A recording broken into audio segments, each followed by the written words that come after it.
The world needs all kinds of brains. Different, not less. Those things sound good. And really, all lives matter sounds good. I don't see color sounds great if you don't unpack it. It's like, I just love Yeah. people. I just love people. All brains matter. Great. All brains matter Yeah. as long as you play by the rules, by this capitalist narrative of what it is to be an acceptable autistic, a well-behaved autistic. By the way, you don't have to do it right. You just have to be striving and wanting to conform. And that is Temple. Welcome to the Autistic Culture podcast. Each episode, we dive deep into autistic contributions to society and culture by introducing you to some of the world's most famous and successful autistics in history. Before we get started, a quick disclaimer on how we use the word autistic. The purpose of this show is not to diagnose the people or characters we discuss as autistic. While some may have announced being autistic, what we're sharing here is our observation of what is representative of autistic culture. It can sometimes be difficult for autistic people to celebrate our natural tendencies and traits due to the perception of autism as a disorder that needs to be fixed, a long history of damaging medical interventions to try and get us to fit in with mainstream culture, and protective masking skills many of us have developed to try to stay safe. Whether you are autistic or just love someone who is, your hosts, Dr. Angela Lauria, the linguistic autistic, and licensed psychological practitioner Matt Lowry welcome you to take this time to be fully immersed in the language, values, traditions, norms, and identity of Autistica. Episode 24, The Trouble with Temple. Well, hey, Matt, we're back, and I think we have a trigger warning this week. Given our subject matter, I think it would be appropriate, because, hoo boy. Oh, you want to walk us through that? Yeah. Okay, so listen, we normally title our standard episodes Blank is Autistic, and it's really a celebration. It's really a compliment, and you'll notice we use the capital A, autism. So we're not saying, like, when we say something like Star Wars is autistic, we're not saying, like, we have diagnosed a movie with autism according to the DSM. What we're saying is this is representative of autistic culture. And with this episode, my placeholder name for even before we started recording these podcasts was Temple is Autistic, because what better, more well-known representation of autism than Temple Grandin, probably the most famous person, at least famous for autism person that we have. But I could not give her a capital A. Yeah, because she is not an autistic culture sort of person there. She's really not. She is autistic. She but is diagnosed fully. Brain scans indicate all sorts of participation in autism, lowercase a research. Yes. But right. So I think Yeah. that's a really thing I want to clarify is when we say blank is autistic without a question mark, like we have for our Wednesday episode, that really is coming from a complementary cultural perspective. And in this case, there are some aspects of autistic culture I want to talk about. This is a very complicated story that we're going to tell today. But if we were to leave this story out, it would be, I talk about a lot about being Italian American.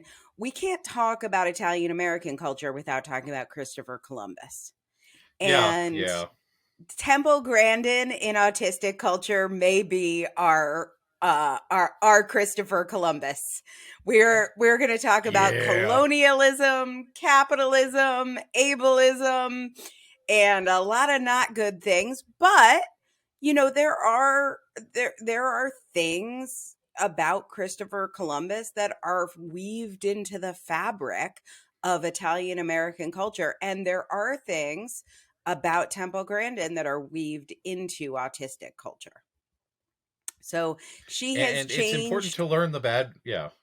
Go ahead, say what It's you're. important to learn the bad. It's important to learn the bad with the good, to have a full picture of where we are, where we came from, and where we're going. Because Right. if we denied this, then we would be, the people who say, yes, we should definitely have Columbus Day because none of that bad stuff ever happened, and you can't make us say it did. So Right.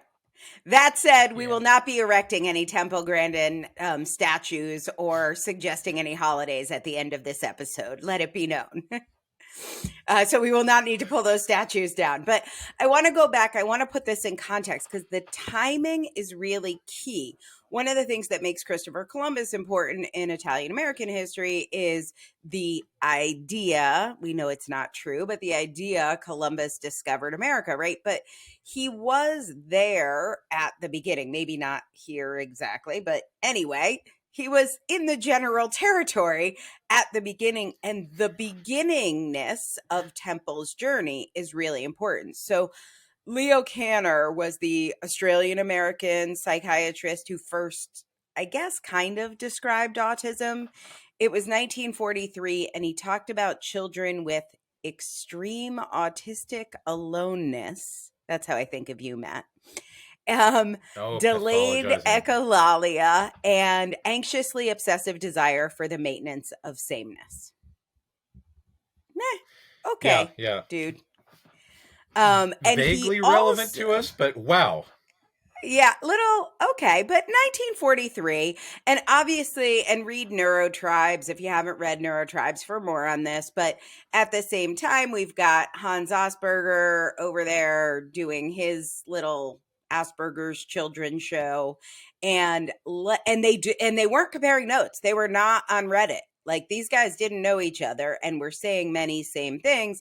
And one of the things Canner was saying is like, hey, these kids are intelligent and they have extraordinary memories. Maybe they are valuable to society despite their, anxiously obsessive desire for maintenance of sameness. So he is troublesome. Yes. Thoughts? I'm just glad that he didn't see us entirely as garbage people. Yeah. So, Well, thank only you, some of Leo. us. Some of us, as you will learn, Only are some of garbage us, people. Yes, of exactly. course. Because ableism. Yeah, Yes. Okay. So fun. listen, that was 1943. Temple Grandin is born in 1947. Ooh, So she is right there. And in 1949 or 50, I've seen reports of both. But by the time she was 2 or 3, 2.5, maybe it was the beginning of 1950, she was given a diagnosis. And the diagnosis was brain damage. ooh, So, ouch. spoiler alert, there was no brain damage.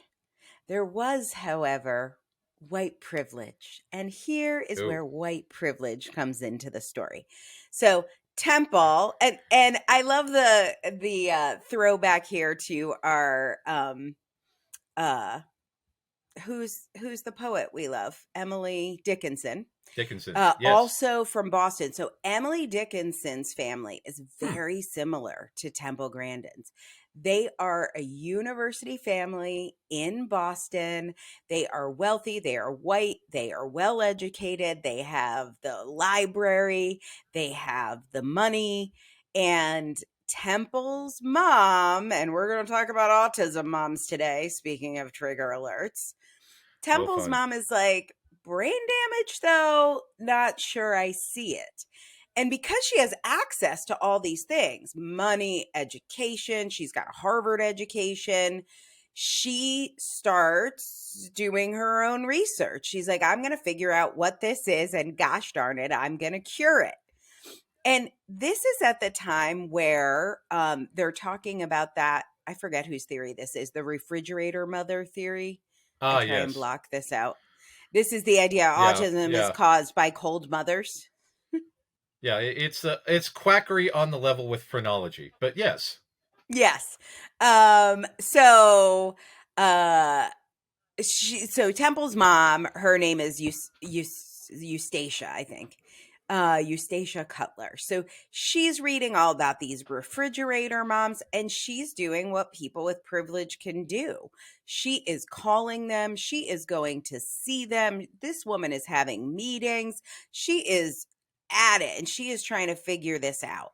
And the main feedback she's getting is, clearly you are engaged, you're caring, and you love your child. So it can't be autism. Like, I know you think you see some similarities there, but this is brain damage. You should institutionalize your child. And she was like, I Ugh. am not institutionalizing my child. This is like not what we're going to do. And again, we got a lot of white privilege going on here. We got a lot of, class advantages going on here. But Yeah. her mother refuses. And this actually, again, because of the money they could donate, the politicians, the policies they could influence, this actually has a huge impact on the institutionalization of autistic people. And I do think we have to acknowledge that there are many ways our culture is better because of this impact made by the Grandin family on reducing institutionalization. But then we get to the how. Sweet baby Jesus. Yeah. Yeah. It's So, always about the how. yeah. So she's like, you don't have to institutionalize her. I will teach her to talk. And she was not verbal, I think, until like the age of 3.5. I will hire full-time speech pathologists. I will hire full-time care.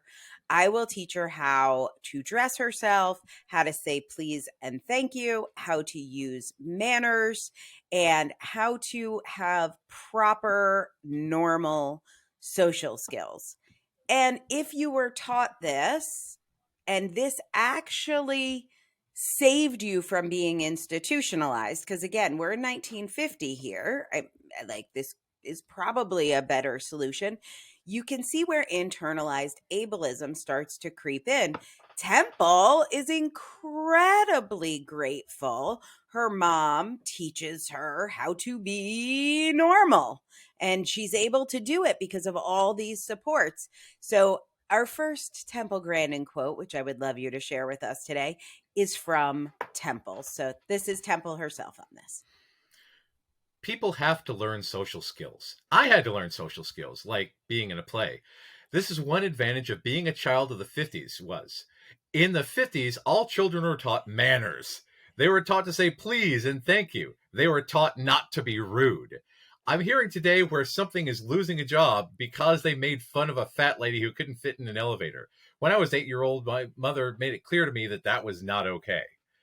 Like, I learned them social Oh, skills and everyone else can learn a social skill too. you Oh, got it. yeah. Oh, Oh. Temple. And this is just the beginning of the show, huh? I know, and it's gonna get worse. So, oh God. Buckle up, Um, listeners. yeah, buckle up, everybody. So this in the 60s, again, and we're going to talk a little bit about the evolution of the DSM and the pathology, the pathologization of autism. But when Temple's in her mid-teens, her mom finally finds this new checklist for autism and basically diagnoses her. And this earliness, both of her mom claiming it, owning it, having the confidence, not doubting herself, not, and you can actually even see this, I'll put it in the show notes, but in the Temple Grandin biopic, um, which was on HBO, I think 2010, her mom has this confidence because she has a PhD. She was educated at Harvard. So she's not listening to the doctor. She like claims this title. She's like, I saw the checklist. Temple, you are autistic. And this is where Temple becomes functionally the world's first famous autistic person that we know is autistic. She knows she's autistic. She is confident in her diagnosis. We have self-diagnosed people today that are not confident in their diagnosis because they're not a doctor, but not the Grandin family. They're like, oh, did we mention we went to Harvard? We got this. It's amazing what you can accomplish if you're wealthy and white. Yeah.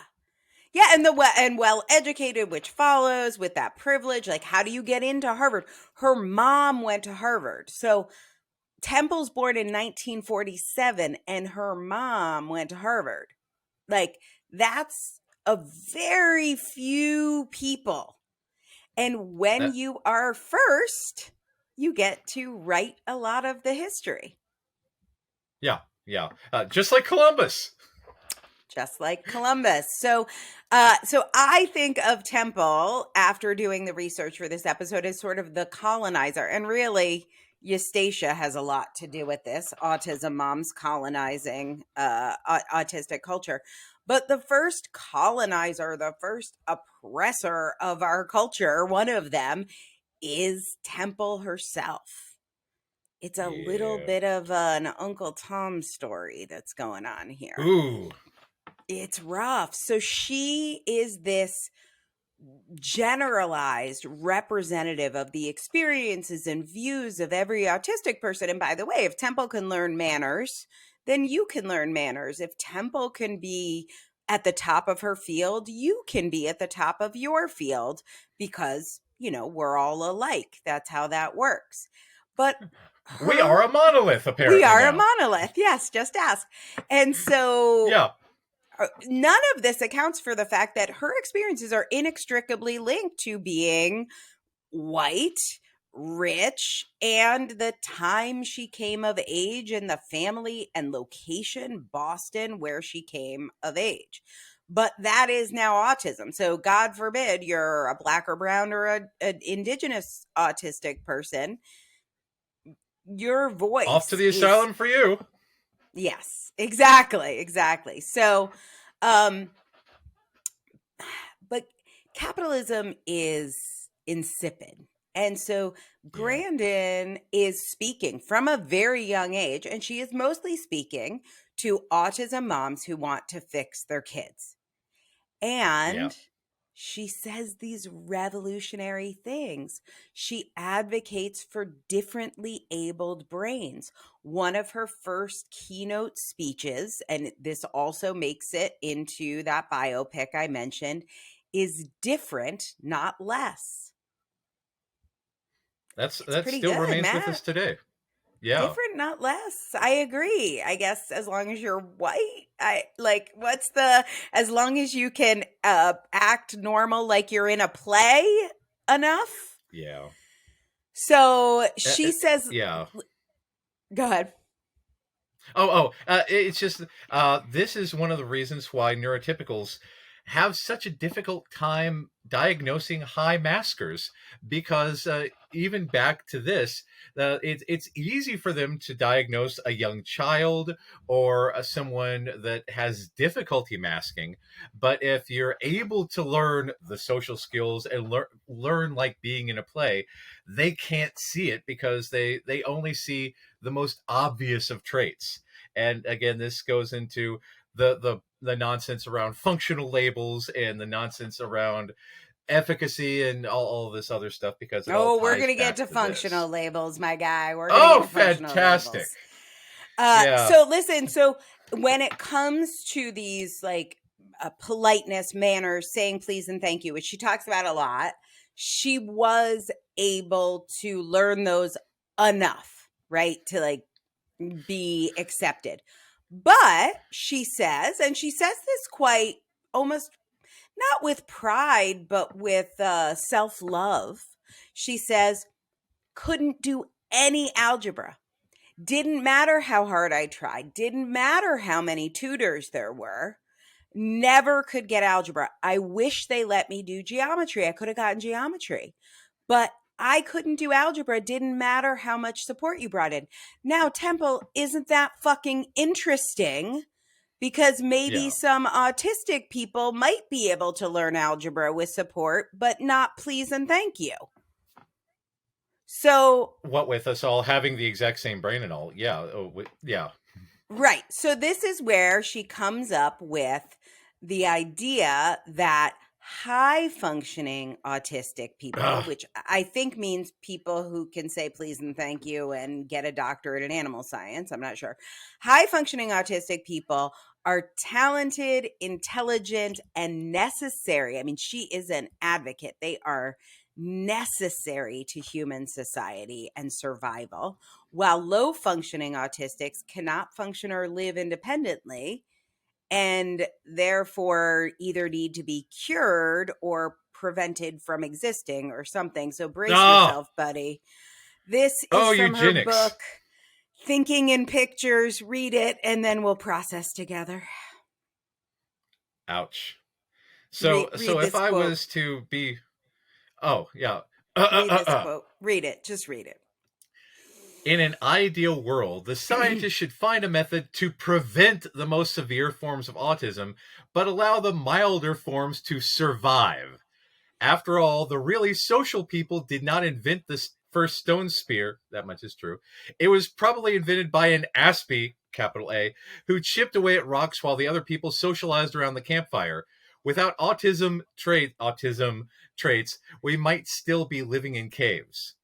A broken clock is right twice a day, and I do agree that we were probably instrumental in stimming away to the first tools. But holy God, the advocation for not allowing non-speaking people or people with higher levels of care to not survive.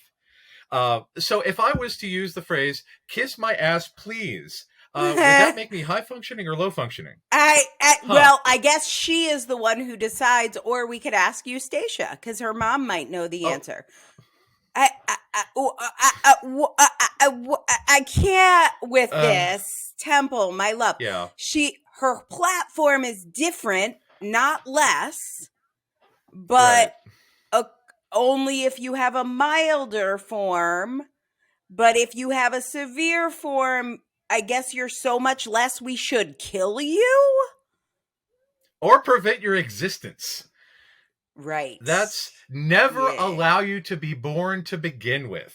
And this is a lot of the stuff that's carried over into Autism Speaks and all this other really pathologizing view of the tism, because they don't want us to be a culture. They want us to either be productive and capitalist shills or Mm-hmm. dead.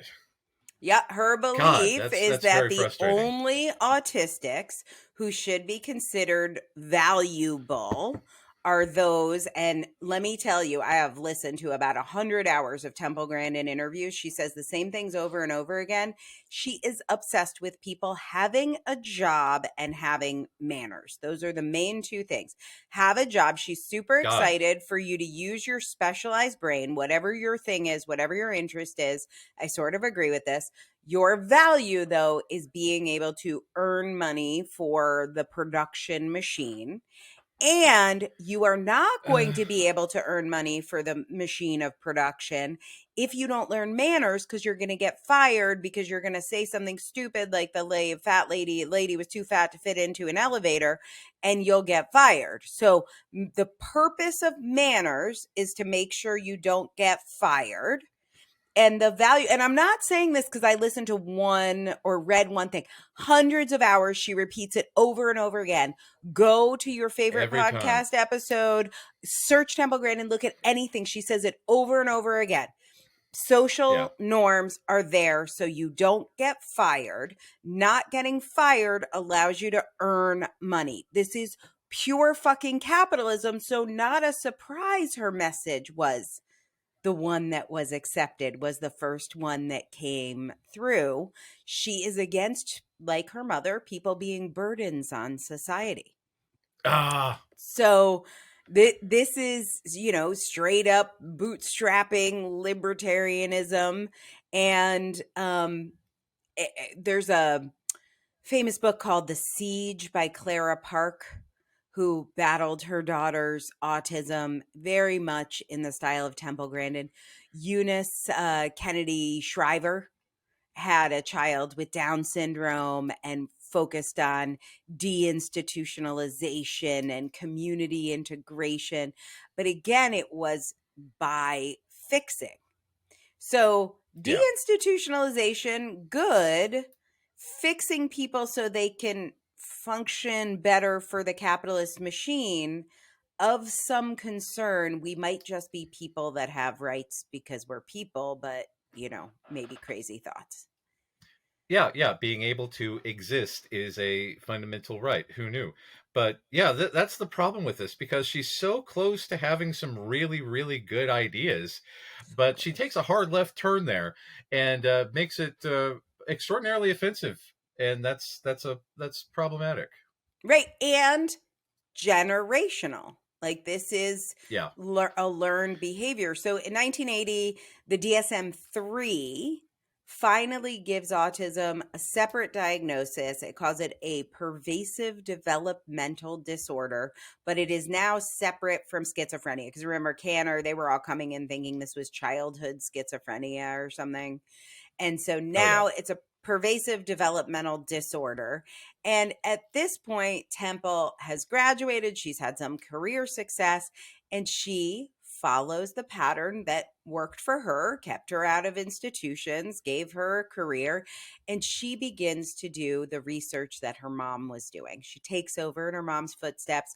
She's reaching out to autism researchers. She's a doctor too, a scientist too.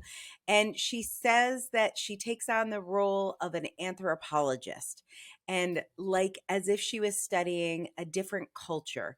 She wants to understand the rules. She wants to understand how to fix herself. And then she's Oh. giving all these speeches. Oh. Ah. So, how to teach autistic moms.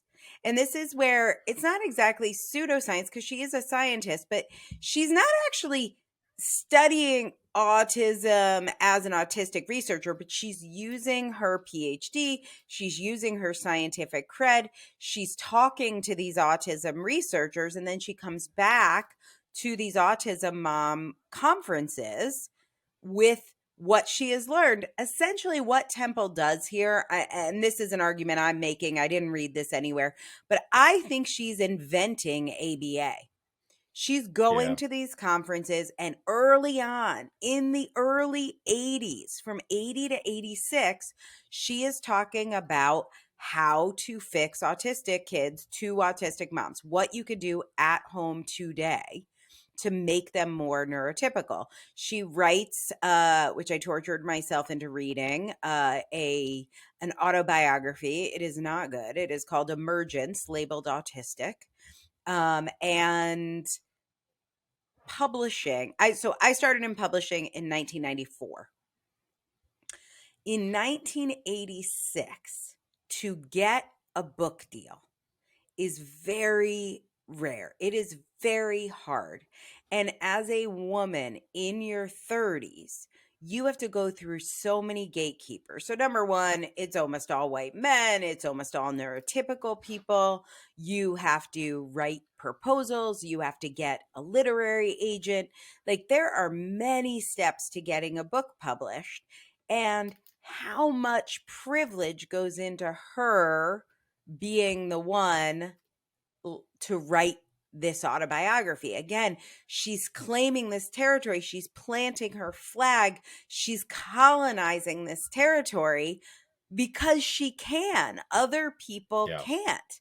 And why is she able to do this? Because she goes to the publisher. The publisher actually comes to her at an autism conference, but she goes to a publisher with a built-in audience. Who is that audience, Matt? Autism Autism moms. moms who want to fix their kids. The publisher thinks, we can sell this, we can make a lot of money because capitalism. So she's got this internalized ableism, but this internalized ableism, it really serves her. She wouldn't be a published author at however old she was, 39 or whatever. Like, she would never have gotten a book deal. 1986 minus 1947. Yeah, she's 39. Never would have gotten a fucking autobiography deal without an audience. She was an influencer before the internet and wouldn't have been published without this internalized ableism. So it is serving her. So again, we've got autistic woman publishes book. I'm excited. This is great. There are not enough women being published. There are not enough autistic people being published in 1986. And on the other side, white lady colonizes autistic culture. Boo. Yeah. Her brand is selling out to the normies. But That's she doesn't fantastic. even know that. Like, part of me is like, No, no, it's all internalized. her brand is like, I'm gonna make as much of my life as I can, as much money, as much success, as much fame. And she has done that. And how? By capitalizing on her privilege. So Yeah. at If this I was point, taught please and thank you, and I'm successful, and so can you. yeah, which is exactly what people want to hear. People, Yeah. including the New Yorker. Okay, we're going to take a quick break. We'll be right back. We love sharing stories of autistic culture. And if you are seeing yourself in any of these stories, and you're wondering if maybe you're one of us, or maybe you're already diagnosed or self-diagnosed, and you want to know if Matt can help you live your life better and be more authentically autistic, check out his website at mattlowrylpp.com. That's Matt, M-A-T-T, Lowry, L-O-W-R-Y. And then that LPP, it stands for Licensed Psychological Practitioner. So head on over to mattlowrylpp.com and learn more about working with my buddy Matt. So the New Yorker has Oliver Sacks is one of their staff writers. He does a profile called An Anthropologist on Mars. This is where things really take off. This is in 1993. And Temple is getting these huge speaking engagements.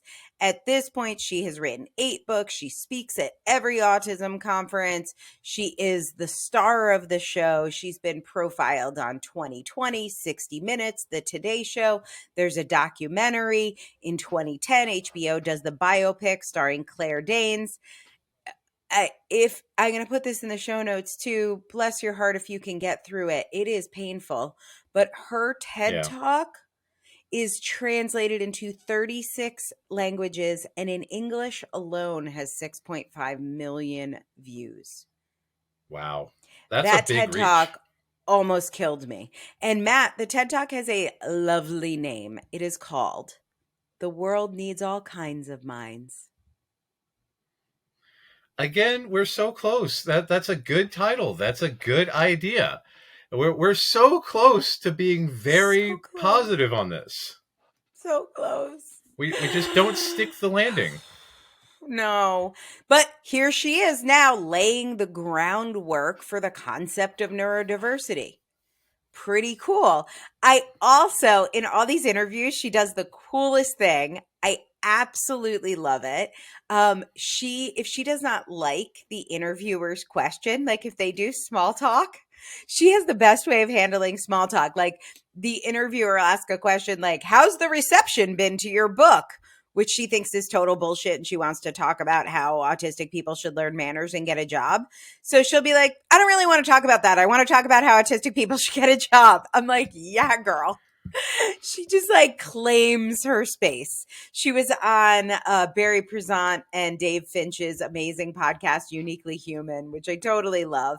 And they're interviewing her. The interview's like this. They're all talking. Everybody's excited. And then she's like, okay, I'm going to go now. I'm done talking. And then just hangs up. Like, I'm done.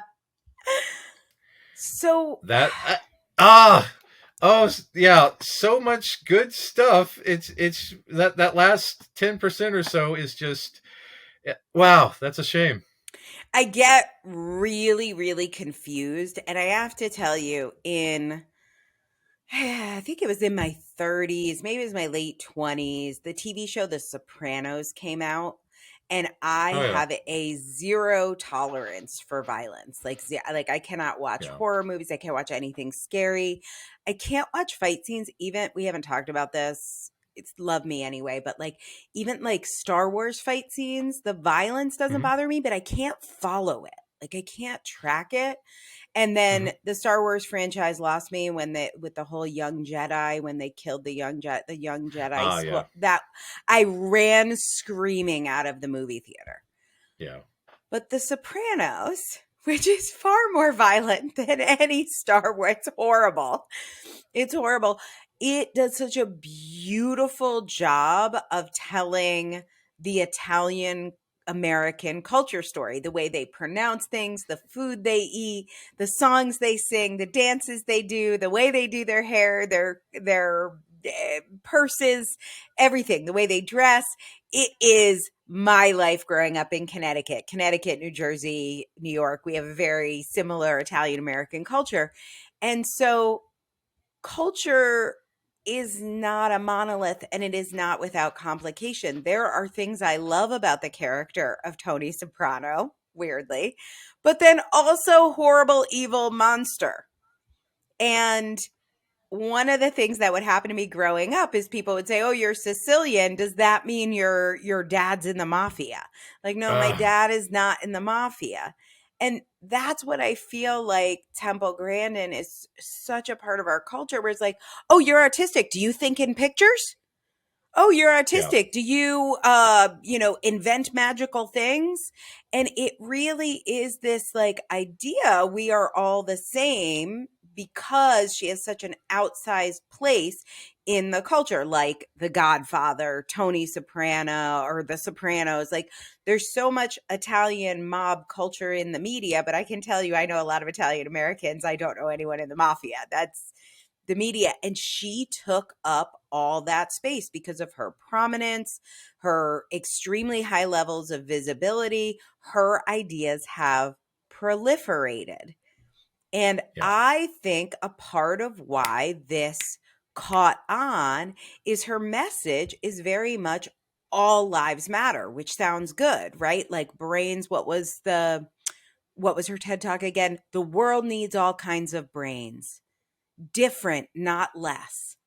Those things sound good. And really, all lives matter sounds good. I don't see color sounds great if you don't unpack it. It's like, I just love Yeah. people. I just love people. All brains matter. Great. All brains matter Yeah. as long as you play by the rules, by this capitalist narrative of what it is to be an acceptable autistic, a well-behaved autistic. By the way, you don't have to do it right. You just have to be striving and wanting to conform. And that is Temple. And I have a story here. Yeah, I'll get your thoughts, and then I have a little Temple story I want to share. Uh, Yeah, yeah. you're like It's thoughts. it's the whole all lives matter. It's just that some lives matter more than others, and all brains matter. Some brains just matter more than others. As long as you can act white, you can be right, and Yeah. it's And that's yeah. that's It's it, very right? It's the unfortunate. act way. So this flows Yeah. perfectly into my story. So I love this Ha! story. I love the Emily Dickinson connection here. Temple Grandin's name is not Temple. Did you know that? I did not. That seems like a very prolific pseudonym there because if you're going to go all the way, not Bob, just go straight for a temple, something to worship Her at, eh? name is Mary Grandin. Mary Grandin. Now, That's her middle interesting. name is Temple. Her name is Mary Temple Grandin. And there is a story that's told. I'll tell you the story that's told. There was a, a, a servant, some sort of domestic lower class than them domestic servant named Mary. And apparently, Temple, in her pre-verbal years, got confused when they would call Mary the servant. versus her name, Mary. So to the speech pathologist, to make it easy, they started calling her Temple. I don't believe this story. I do believe there was somebody who worked for them who was on staff named Mary. I believe that part. But That's a this common is name. what Yeah. actually happened. Temple screams every time someone calls her Mary. She screams. She freaks out. She throws tantrums. She says her name isn't Mary. And the narrative that gets built is it's because she's confused because of this worker that works in their home. How dare that worker have the same name as the child? Right. But what also happens, and Temple writes about that in that horrible book I had to read, Emergence, Temple doesn't like being associated with a gender. I think the screaming was about being called Mary because it was a female gendered name. She has always thought of herself as gender neutral and has always liked and embraced the name Temple because it does not convey a gender. She had fucking preferred pronouns. She just didn't talk about those because they make people uncomfortable. But what she did talk about is she is asexual. She is very clearly asexual, writes about it. She is gender non-binary, asexual, writes about both of these things, not using typical language we might see from a Gen Z progressive kid, but she is writing about it without shame.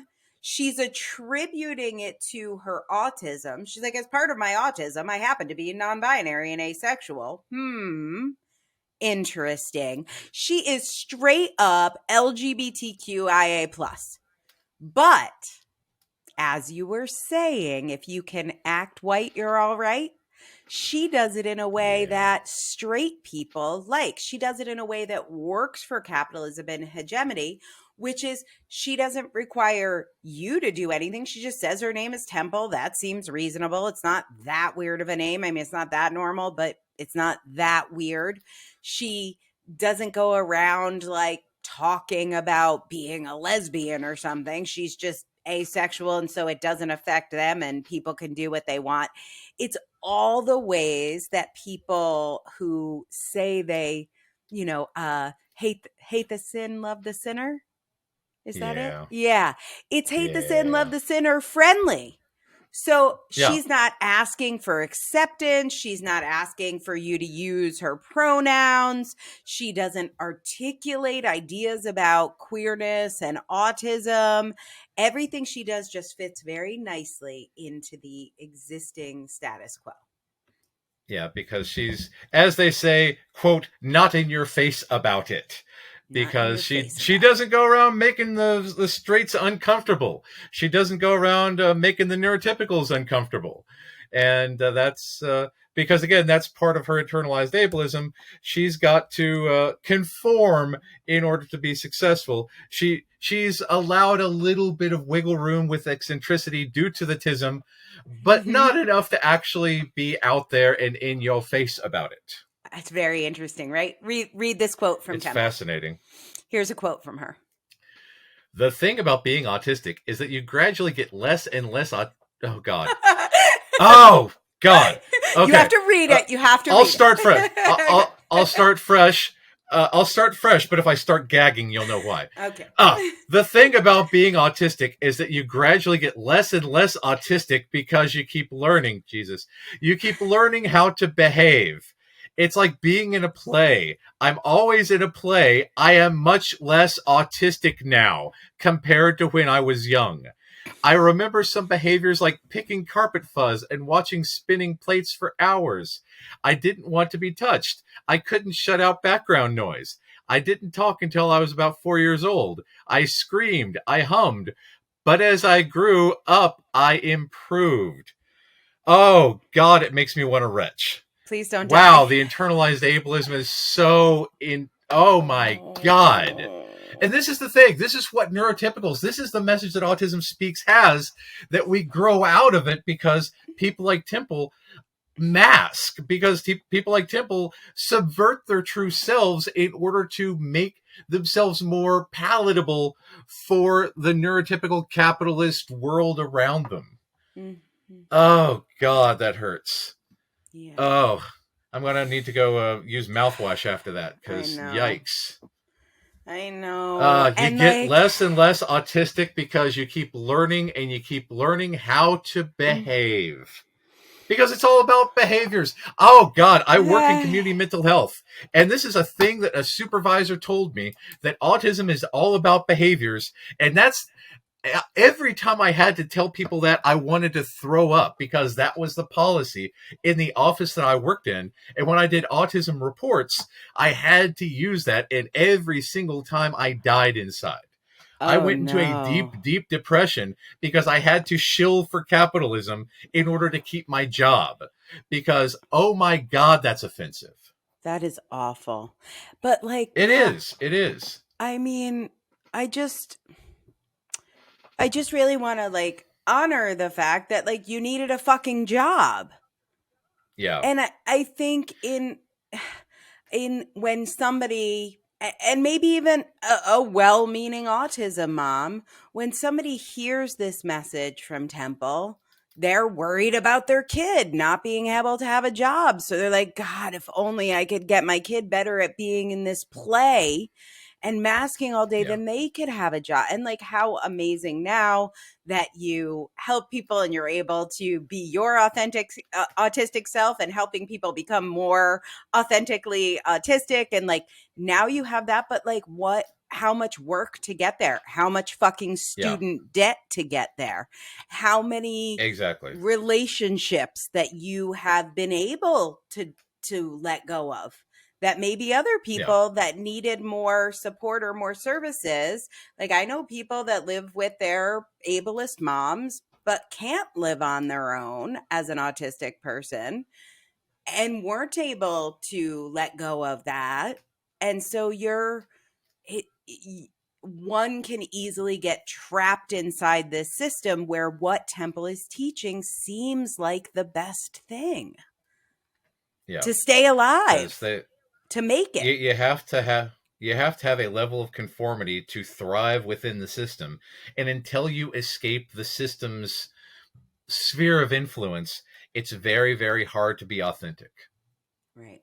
And that might be a big thing for Temple now, because even today, if she found a new way of thinking and is more actually autism affirming, she can't do a pivot right now, because then she might lose a good chunk of her audience, and Yep. her, yeah, it's Listen, that's what dependent happened to upon this. me in my business. So we haven't talked about this too much, and I won't spend too long on it. But when I was diagnosed, I immediately went down the Temple Grandin path. But, found Temple stuff, found a therapist a CBT based therapist who could teach me how to act more normal. I read Dave Finch's Uh, book, which I love, The Journal of Best Practices. And it was like, here's how to act. These were all, he writes himself a list of instructions for how to act with his neurotypical wife. So I copied that and made oh a God, list of how to act. And Matt, I got my business to $20 million a year on doing that. Like, it fucking worked. And that is a good chunk. Yeah. what I taught people was like, try harder, suffer more. And then, The neurotypical mantra. Have you tried suffering? yeah, I mean, Yeah. that was when I look back at everything I taught. And then I was just telling the story to my husband. In 2017, I had a major car accident. First of all, I'm a terrible driver. I get into car accidents all the time. I should not be allowed to drive. Proprioceptive stuff. Yeah. It's not for me. But I got in the car. I had my coat on. I couldn't like move the steering wheel because my coat was caught. So I got out of the car to take my coat off, but the car was running and my coat got caught under the wheel and my car ran over me. Oh It's God. not great. It was not great. And that did not, I thought it was an unfortunate accident. It super messed me up. Like, I was in deep trauma work for a long time. It was very not good. But then about a year later, I lost my voice completely. And I was doing like 4 events a month and I couldn't speak. I was a paid professional speaker that couldn't speak. And sort of like Tony Robbins, who I think is in autistic burnout too. But anyway, that's another issue. So I didn't know I was in burnout because I have alexithymia. I don't really know how I feel a lot of the time. And so I just kept going. Like, despite the fact that I was so burned out, I ran over myself with my car. Despite the fact that I didn't have a voice anymore, I kept doing speaking engage. I did 200 speaking engagements with no voice. Nothing occurred to me like you might be in burnout and should slow down, just like it doesn't occur to me to go to the bathroom all day. Like, I just Yeah. don't notice that stuff. And I had all these systems built around me to keep me going, all the support, all these systems. And when COVID happened and all my systems fell apart, I was off the cliff for months in deep suicidal autistic burnout, like barely survived it. And Yep. when I came back to build my business, and I said, I'm not going to support all those messages of ableism, I'm not going to keep putting this out, my business tanked. Like, I did not have a Yeah. $20 million business anymore. And I will tell you, if Temple changed her message, people would not like it. It would Yeah. tank her business. But my option was tank my business or die. Yeah. And that's the thing with a lot of us. If we are able to pass, God, I hate that phrase, but it applies. If we are able to pass and we are able to make a living, that can be terrifying to try to, change. And I was the same way, because as long as I was in the neuro closet, people referred people to me. I had a local provider Mm. when I started my own business that kept referring people to me. But as soon as I came out, they thought that I was somehow unreliable and less than, and they stopped sending people to me. And that's when that coincidentally happened with the pandemic, and with all these people discovering traits. That's when I was very, very, very fortunate to happen to be out and doing this stuff at the time that the pandemic happened, when all of these people started to stay at home and have the burnout and start to Mhm. realize these traits through TikTok and all these other things. It started coming to me because I was out. But without the pandemic, I don't know if I would be able to have the support that I have the reach that I have a podcast with you, because it would have still been in the closet trying to play the game by other people's rules. Yeah. And that is a terrifying and horrifying situation for a lot of autistics, and why we don't see. And this goes back to, all the other successful autistics, like Dan Aykroyd can't play up his autistic traits because he needs to survive in a business. Won't get Or roles. Satoshi Tajiri, Pokemon, he doesn't talk about being Won't talk autistic about it. because of, exactly, all of these famous people who are autistic have this barrier. Even the most successful of us can't be their true selves because of the capitalism, because of what they have to lose. And that is the insidious thing about our society, that it still keeps us down. Even the most powerful and influential autistics out there still have to play the Temple Grandin game to appease the majority, because we're allowed to be sort of different, but not very different. Not very different. Because if we're very different, it spooks the normies. Yep. Oh, And here's how Temple that's says it. this is an excellent segue. A little bit of the autism trait, oh God, provides advantages, but too much creates a, quote, low-functioning individual who cannot live independently. The paradox is that milder forms of autism and Asperger's are part of human diversity, but severe autism is a great disability. There is no black and white dividing line between an eccentric, brilliant scientist and Asperger's. And that's the thing, isn't it? Because we are allowed a degree of eccentricity. We are allowed a little bit of deviance. As a cishet white male, I am allowed a great deal of deviance because people say, "Oh yes, clearly you're the Asperger guy." And even when I was a kid, they said, "Oh hey, you have Asperger's. Would you like to learn more?" Why, thank you. I would love to know more. But there are lots and lots of people out there who don't fall into my particular set, who are discriminated against, who are not allowed any variance. And this is why, ABA still exists, because it promotes that, well, in order to live in society, you have to meet this, this, this, and this, and by any means necessary, because otherwise your child will die alone in the gutter. Right. And that's a And that is terrifying scary message to parents. Yeah. Thanks for listening to the Autistic Culture Podcast. We'll be right back. When autistic people find a special interest, they go deep and have a lot of knowledge, even if they don't have that formal education background to go with it. If you want to capture your spin in a book, check out Angela's work at differencepress.com, differencepress.com, and find out more about becoming an author and establishing your credibility with a book. Yeah. So then Oh God. Then Temple says this. Here's another quote for you. If I could snap my fingers and be non-autistic, I would not. Autism is part of what I am. Well, Hello, Temple. Welcome to the Autistic Culture Podcast. Yeah. So I wasn't expecting that quote to go much worse. No, she's like, I would never get rid of my autism. Autism is part of who I am. Yes, thank you. Correct. Yeah. Welcome to the show.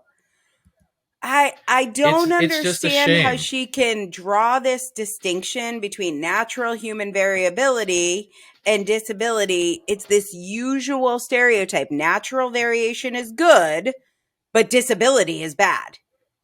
All the roses are good, but not the ones that have short stems. Like, yeah. No. Well, that's the thing. I mean, it was beaten into her head from a very young age. If you can't talk, you're going to go to an asylum. If you can't work, you're going to go to an asylum. And that has been the thing that has pushed her all these years. She has to be successful. Otherwise, she's a non-person. Mm-hmm. And this influences all of this stuff. And unfortunately, this internalized ableism bleeds onto everyone else, that we have to be productive 40 to 60 to 80 hours a week just to be accepted. We have to have value to society. We have to have value to neurotypicals, because our lives don't inherently have value, because otherwise we're disabled, we're a burden on society, and we need to be institutionalized. Yep. And that's the internalized ableism that a lot of our people face. And that's why we have such a high suicide rate. And that's why we have such a high suicide rate. Exactly. And just to be clear, why Temple was able to do this is white, wealthy, well-educated, well-placed parents that were able, well-placed meaning they're in Boston. So there's all these researchers, support, and they can afford it. That is that is rarefied air. And they find speech pathologists. They can pay for boarding schools. They pay for college. They get her into college. Most autistic people do not have these opportunities because most people don't have this capital. And so a capitalist society says, just throw those people out if they can't get those supports. They're sponges. They don't have value. Temple, this is a real quote from Temple. She says, young adults with autism need to get their butts out of the house and get a job. Work experience can start small, walking dogs in the neighborhood or mowing lawns. Walking dog. Okay. Anyway, way too many young adults with autism have never had a job, and they only make a living speaking about autism with no real life work experience. Love the irony, sis. Temple, who makes most of her living speaking about autism. How is speaking about autism, that doesn't count as a job, but walking a dog outside, I hate the outside, with barking, I hate barking. Lawn mowing with grass clippings, but I can't. I I personally, because of my asthma, cannot mow the lawn, so I would be happy to pay Temple Grandin to mow my lawn. Because if Okay. that's the real work, I am willing to put it out there. I will hire you, Temple Grandin. I will pay you $20 to mow my lawn. Mow my lawn temple. Maybe we'll rename Yes. the episode. This is what she says. Read this quote. I want kids to get out there and do everything they can do. There's also a whole chapter in the book about how about getting kids out in the real world. I like what Stephen Hawking had to say about disability. Quote, concentrate on the things you can do. Your disability does not prevent you from doing well. Oh God. Recently, a dad came up to me at an airport and told me about his son who is autistic and does every ground support job for a major airline. Fueling, de-icing, and marshaling planes. He absolutely loves his job, and the airline loves him. That's the kind of stuff I want to hear. But that's the thing. This kid probably has a special interest of airplanes and airports, and might really get a kick out of doing this. And this is the key to autistic success. We can't survive in a neurotypical capitalist cubicle-based world. The only way we will survive is by doing our special interests and finding a way to get paid for them, Right. So because the we special sadly, yeah, interest of airplanes, that's the kind of stuff she wants to hear. But the special interest of yeah. autism and people, young adults with autism who have never had a job and only make a living by speaking about autism, she doesn't want to hear about that. And I find that Autism fascinating can't be because it our kind special of, interest. What? well, it seems like she might also be a little concerned that the up and coming progressive autistic kids might have a different audience than her current message and might be Oh, you competitors. think? Yo, you Yeah, think? Yeah. just a bit. Yeah, just a bit. So her So belief yeah, that autistic children should be conditioned to normalize their behavior, their communication, and their movements for the sake of indistinguishability alone is profoundly ableist and dangerous. But the real consequence of that is that it leads to violence against yeah, disabled people for the crime of not being normal. And she's got because you all just don't these want it enough. ideas is you just don't want it enough. So she says, when you're weird, and which I don't mind the word weird, but you'll see where she goes with this. When you're weird, you're going to have to sell your work, not yourself. People aren't going to buy you. They're going to buy your work. So you must make a portfolio. I started off by showing a portfolio of my work. And that's how I sold jobs. I'd find someone who is building a new cattle plant, and I would just send them 2 by 3 foot handmade drawings right to the engineering department. And they'd go, wow, we'll hire her. Your portfolio has to be neatly presented. I call it the 30-second wow. You want something where somebody looks at it and says, wow, in less than 30 seconds. Send your best code, your best math. Make sure it's neatly presented with titles and labels, and get it into the hands of people who will appreciate your work. Because we are our work, and our value lies in our work, not with ourselves. No, that wouldn't lead to It's burnout or anything. seriously, that's the thing, because we need weird, we need uniqueness, but that's again, this is the ableism, because again, as a white cishet male, I am allowed a degree of weird, because I check off all the other boxes of quote normality. When I was in grad school, I have you ever seen like the D&D character, like this pentagram or something, that where you have all these different levels like endurance and speed and all this other. But anyway, Yeah, of course. Yes. I proposed a multidimensional identity of normality based on like race and religion and all this other stuff, to see how people could be normal. But everybody in my department was like, Matt, that's too complex. We just really need to focus on one issue at a time here. And I was like, well, but that's Yeah. the thing though, isn't it? Because I have privilege in these areas. I don't have privilege in the other areas, because again, I was not out as autistic at the time. I was autistic as fuck at the time. I was not autistic out at the time. But Hmm. again, big difference there. But that's the big thing here. You are allowed a degree of weirdness, but if you use up all your slots by being, I don't know, a woman or black or Muslim Ah, or trans, or you're only allowed one or two weird slots, and yep. anything after that becomes unpalatable to the normies. And as if you've used up all of your weird slots, you have to overcompensate by having this thing that they will say, well, they're weird, but they can make us a lot of money. Right. So that's our value to society for these people, and that's horrifying because there's a lot of people who can't unweird themselves, as it were, because just by existing you've taken up all the slots and people don't take you seriously as a human being. And Yep. that is tragic. It is the thing that kills our people. And that's why and again, as that's why I started being more out and about, because my son was non-speaking, and that takes up a weird slot. And he's not at an age where he's able to mask, and I don't want him to have to learn to do that, Hmm. because I firmly believe that, again, like with you and the autistic burnout, I hit my own burnout. I don't see how I could go back to living in the neuro closet and not die at 50. Right. Right. That's how I feel. 100%.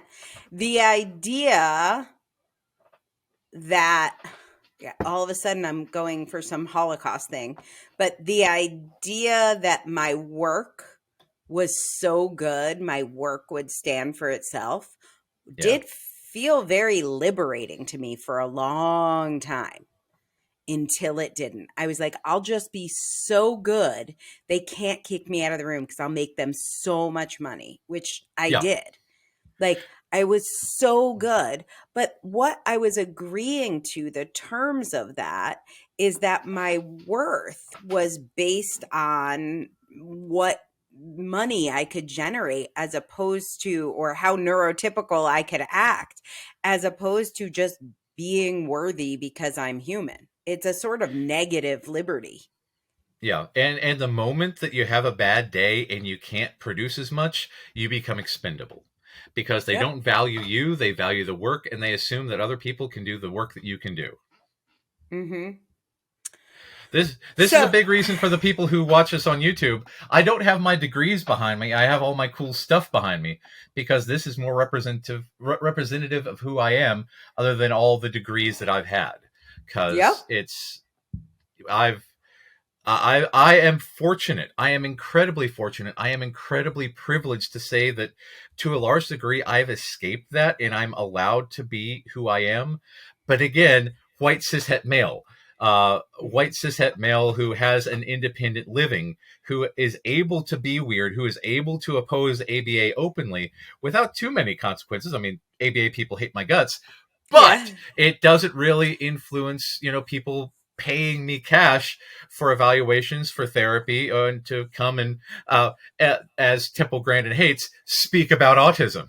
So Right. Hey, right. Yes. See what you're doing there? You could be mowing lawns, Matt. exactly, yeah, I could get off my lazy ass and mow a lawn once in a while.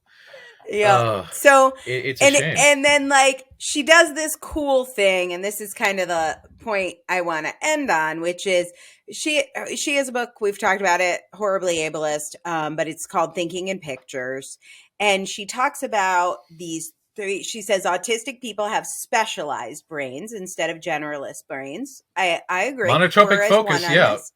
Yep. Yeah. And so she said there's three different cognitive types. And she talks about visual thinkers like her who think in pictures. Then she talks about verbal specialists like me who are good at talking and writing but lack visual skills. And that 100% is me. And then she talks about pattern thinkers. So that's like the Ooh. beautiful mind, who excel in math and music but have trouble with reading, and maybe also some types of visualization like she does. So you could be an autistic visual thinker with, let's say, an interest in, I don't know, cattle, and you're going to come up with a career that leverages, this is her advice in the book, that leverages visual thinking, whatever type of cognitive type you are, and then your special interest. So if you're a pattern guy, she wants you to be a computer programmer. And if you're a verbal specialist and you love writing, she would like you to have a publishing company. So like I'm doing it right. And I don't find that people actually fit so neatly into these categories, but sure. I There are mostly, 3 pre-approved jobs. yeah, Yeah. basically. So the thing is, it mixes, and this is kind of the point I want to bring this to a close on, is like the idea we have specialized brains, monotropic focus, and I have done a lot of brain scan work, and the visual part of my brain is like not there. There is nothing there. You can see it on the scans. It's just dark. And I have issues with, I never forget a name. I will remember your name, your kid's name, your dog's name, but I have no idea what you look like whatsoever. Like I really don't, I can't visualize anything. I can picture any book in my library, full pages. But it's the words. It's not like a picture of the page. And so I like this. I find this construct helpful to me, and I can see how it's helpful to capitalism and can also do some harm. Like if you don't fit neatly into these categories, or if your special interests maybe don't generate revenue for the machine, and or if you just have sensory issues, which obviously Temple has brought a lot of awareness to sensory issues. If you have sensory issues and can't get enough accommodations to get to your special interest, the idea that your worth has to circulate around the thinking in pictures fits very neatly into the capitalist framework. And while I think it's true and helpful, I also think it's not true and harmful. And I have trouble holding both of those things. So here's what Temple says. What if we recognize these categories consciously and tried to make the various pairings work to our advantage? What if each of us was able to say, oh, here's my strength and here's my weakness. What can I do for you and what can you do for me? If people can consciously recognize the strengths and weaknesses in their ways of thinking, then they can seek out the right kinds of minds for the right reasons. And if they do that, then they're going to recognize that sometimes the right mind can belong only to an autistic brain. And So I think that that is very accurate. Yeah. I had to end on a positive. That's a beautiful, helpful, wonderful quote. That quote is autistic with a capital A. Yeah. Yeah. Matt, I don't know where I end this. Like, this is what I got. I wrote my conclusion. I'm going to read it to you. This shit is Okay. complicated. She is Yeah. part of our culture. Yeah. Deinstitutionalization is good. Understanding our sensory needs is good. Different, not less, is good. Mm-hmm. Being more neurotypical and learning manners to get a job is bad. We need to Yeah. fix or get rid of low functioning autistics is really bad. The Oh, God. idea all autistics can be like her is like thinking all Italian Americans are in the mafia. This is not a helpful construct. And capitalism is insipid. And I Yeah. for sure don't want to have a Temple Grandin Day any more than I want to celebrate Columbus Day. Yeah. And I think that that is very much the takeaway on this, because people are inherently complex. She's made good strides for our people, and she's made good strides for capitalism to oppress us. And that's Yep. yeah, That it's sums it a up. complicated thing. It's a complicated thing. But I did want to leave on that good note, because there are, she has blazed a path. There are things that would not be happening right now with some of the more progressive leaders of our community without her blazing that trail. So I don't know. Anyway, the trouble with Temple is the name of this episode. That's Very where I'm leaving appropriately it. named. Yeah. I like that a lot.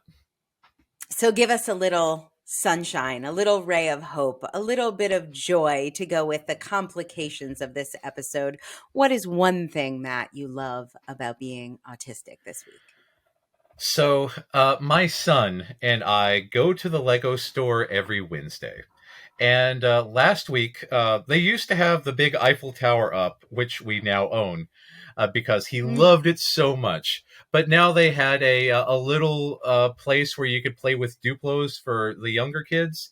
And my son collects every Duplo animal he can find. And every time he comes home to my house, the first thing he does is pull out all of his Duplo animals and lines them up because they're going to the forest. And he will tell me about every animal. His favorite animals are the elephants because there's an Emmett elephant and a daddy elephant, a baby elephant and a big elephant. And baby elephant can hold the big elephant's tail because they're holding hands. So every time he comes to my house, he pulls out the animals. He makes them line up to, quote, go to the forest. And they had a big bunch of animals at the Lego store for the little kids to play with and put on this green plate. And he saw this and ran right to it and started explaining all the animals to the Lego store people and explaining Daddy Elephant and Emmett Elephant, and that Emmett Elephant can hold Daddy Elephant's tail. And he said that they're going to the forest, and he told them all about this as he lined up all of the animals he could find in the store, because he was so excited to put all these animals in their lines as they walked to the forest. And the people in the Lego store apparently had never seen anything like it, and everyone is just kind of captivated by how enthusiastic he was about this, because that is his joy. He loves lining up his animals. He loves making them go to the forest. And I am so proud that the one thing that he wants to tell them about is Daddy Elephant, or Emmett Elephant and Daddy Elephant. Because every time there's a big one and a little one, it's always Emmett and Daddy. And he's my little buddy, and he's sharing that autistic joy with the world. I got a kick out of it. I took many pictures, and I just really love it. I love it. I love it. That's awesome. Well, thank you guys so much for tuning in for this complicated episode. I encourage you to take care of yourself. I hope you took care of yourself while listening to this episode. Matt and I are going to do a little bit of self-soothing, a little bit of stimming, a little bit of safe food eating. And we are definitely taking care of ourselves, because this stuff is hard. This stuff is hard. And if it brings up something for you, find a thing that brings you comfort. Maybe line up your Duplo animals and have Daddy Elephant holds baby elephant. If that's what gives you comfort right now, because this is big stuff that we are dealing with as a culture, and holding the complexity of it is a lot to ask of yourself. So Matt, thank you for being a safe space for me as I did the research for this and had to text you in a panic a couple of times. I'm glad we get to tell this story. It's an important part of our culture. So thanks for being here. Bye, guys. Have a good one. Thanks for listening to the Autistic Culture podcast. We hope you enjoyed today's episode. And remember, no one ever changed the world by being like everyone else. You can find out more about writing your book with me at differencepress.com. That's difference, DIFFERENCE, press, PRESS.com. Or getting a psychological evaluation or consult with me at www.mattlowrylpp.com. That's MATT, Matt Lowry, LOWRY, LPP, as in licensed psychological practitioner.com.